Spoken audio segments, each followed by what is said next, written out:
그 수행을 함에 있어서 그 감각이 특정 감각이 예민하면은 그 좀 많이 좀그 거기서 장애가 오는 것 같습니다. 이를테면은 제가 청각이 좀 예민한 편이라서 그, 그 예전부터 그 특히 그 층간소음 공동주택의 층간소음이랄지 생활 속에서 이제 예를 들어서 카페나 이런 데서도 좀 특정치 이상의 그 청각에 소리에 굉장히 좀 예민하게 반응을 하는, 그래서 그거를 좀 견뎌보고 계속 강도 높은 청각의 그 소리에 노출됨으로써 좀 감각을 점차적으로 좀 무디게 만들어 보자.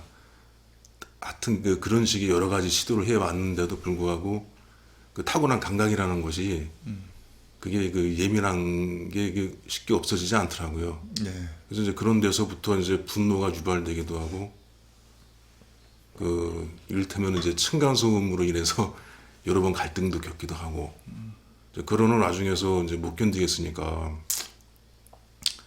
수행을 좀 그런 계기로 시작을 했거든요. 조용한 데를 찾아다니다 보니까는 그 도시 외곽에 있는 그 선방에 가게 됐습니다. 그게 몇 년 전 일인데, 이제 그때서부터 이제 수행이 거기서부터 시작이 됐어요. 근데 사실 그 지금도 사실 그 청각이란 부분에 대해서는 힘든 부분이 좀 많이 있습니다. 그래서 이걸 계속 이렇게 하다 보면은 계속 조용한 데만 찾아다니게 되고 결국에는 홀로 지내고 고립이 될 것 같은 그렇죠. 그런 생각도 들기도 하는데요. 근데 비단 이게 청각뿐만이 아니라 제가 스스로를 돌아볼 때면은 여러 가지 감각이 예민하게 타고난 것 같습니다. 그래서 이제 행동에 있어서도 굉장히 그 여러 가지 감각이 뻗쳐 있다 보니까는 스스로가 조심하게 되고 위험 요소를 남들보다 더 많이 감지하게 되고, 이를테면 운전을 하는 데 있어서도 그 다른 사람들보다도 좀 더 예민하게, 좀 더 방어적으로 이런 식으로 생활이 되다 보니까는 전반적으로 에너지 소모가 너무 긴장을 하고 살게 되죠. 에너지 소모가 많이 있어서 수행을 하는데도 어떻게 보면 그게 그거를 극복하려고 수행을 하지만은 그게 또 반대로 또 장애 요소가 되는 것 같습니다. 근데 그거를 사실 이제 우리가 모든 게 이제 사람의 마음이 건강하고 이런 건 다 균형이거든요. 그러니까 너무 한쪽으로 멀리 가지 않고, 그래서 그 사람이 이제 감각 자체가 예민한 것도 있지만 그걸 다르게 이야기한 마음이 예민한 것도 있을 거예요. 그러니까 그런 거에 대해서 좀 더 예민하게 반응하는 게 습관이 되어 있는 거죠. 그래서 그 수행을 통해서 이제 그런 감각들을 좀 이렇게 무시하고 그런 감각들에 대해서 좀 초연해진다고 하죠. 그런 거에 대해서 뭐 이거 어차피 소리일 뿐이다. 그냥 뭐 그것이 나에게 무슨 뭐 해를 끼쳐, 내가 그냥 이거를 그 대상, 바깥 대상의 문제로 보면은 계속 그런 대상이 나타났을 때 거기에 대해서 계속 이제 화를 내거나 이렇게 갈 수밖에 없잖아요. 근데 그거를 조금 뒤집어서 내가 이런 소리에 대해서 너무 예민하게 반응을 하는 그런 쪽으로 본다면 내 이 반응의 강도를 자꾸 떨어뜨리고, 그러니까 어차피 대상은 바뀌지 않거든요. 그 사람이 어차피 세속에 사는 이상 그런 소리나 뭐 어떤 주변 상황의 그런 문제들을 그 사람이 원하는 대로 바꿀 수는 없잖아요. 그러니까 그 속에 살면서 내가 그거에 대해서 반응하는 방식을 조금 그런 게 올라왔을 때 그걸 자꾸 이제 좀 누그러뜨리는 그런 훈련을 많이 하셔야 되죠. 그러니까 어떻게 보면 소리에 대해서 조금 초연한, 그게 이제 수행에서 그렇잖아요. 이런 게 다 어차피 뭐 실체가 있는 것도 아니고 사라지기 마련이고 내 마음대로 할 수 있는 게 아닌데 내가 이렇게 반응해봐야 나한테 이익될 거 아무것도 없다.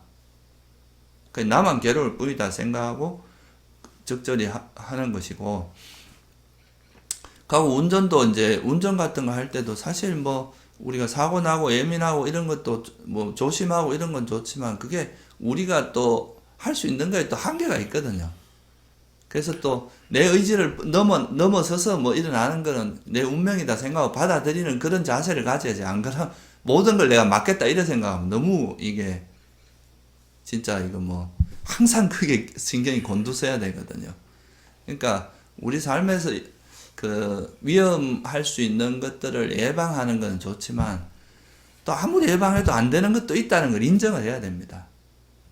그래서 마음을 좀 이렇게 그런 긴장을 좀 푸는, 에이 그래 뭐 정 내가 하다가 안 되는 거는 그냥 뭐 그냥 그 인생이 원래 그런 거고, 또 그런 우리가 살아가면서 살면서 일어날 수 있는, 충분히 일어날 수 있는 일을 생각하고 수용하고, 그런 거에 대한 좀 열려진 마음이 있어야 그런 게 좀 뭐랄까 조금씩 완화되고 그러지 않을까 생각이 들어요. 그 사람이 이제 마음을 그거 너무 그러면 약간 강박이나 긴장 이런 게 되게 심해질 수도 있거든요, 그게. 그래서 그거를 마음에서 이제 근원적으로는 대상의 문제보다는 마음의 문제거든요. 그러니까 그런 상황이 많은 사람들이 그렇게 노출되지만 다 그렇게 반응하진 않잖아요. 그 비슷한 상황들이 많아도. 그러니까 그거는 이제 그 사람이 감각이 예민하다는 게 육체적으로 예민한 것도 있지만, 그게 이제 그것이 이렇게 좀 과하게 반응하는 그런 것도 아마 있다고 봐야 되거든요. 육체적으로 예민한 건 어쩔 수 없지만 내가 반응의 강도를 낮추는 거는 내가 노력하면 할 수 있는 거잖아요. 그래서 그거를 대상의 문제보다는 그 사람이 마음의 문제로 보고 마음을 좀 이렇게 훈련하는 쪽으로, 그런 외부의 대상을 어떻게 할 수 있는 건 아니다, 그걸 내가 수용하고 이해하는 그런 방향으로 노력을 하시는 게 좀 더 좋지 않을까 싶어요.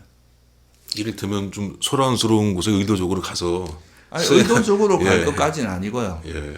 그냥 그렇게 의도적으로 가지 않아도 우리가 세속에 살다 보면 뭐 이런저런 그런 소란스럽기도 하고 뭐 편안하기도 하고 그런 때가 오잖아요.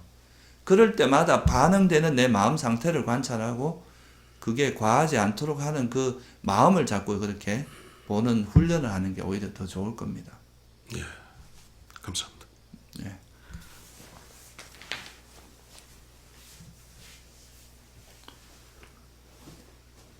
우리 몸도 그렇잖아요. 너무 뭐 사실 별로 그래 반응 안 해도 되는데 너무 과하게 반응하는 게 알러지잖아요. 그런 게 이제 몸에 문제를 일으키잖아요.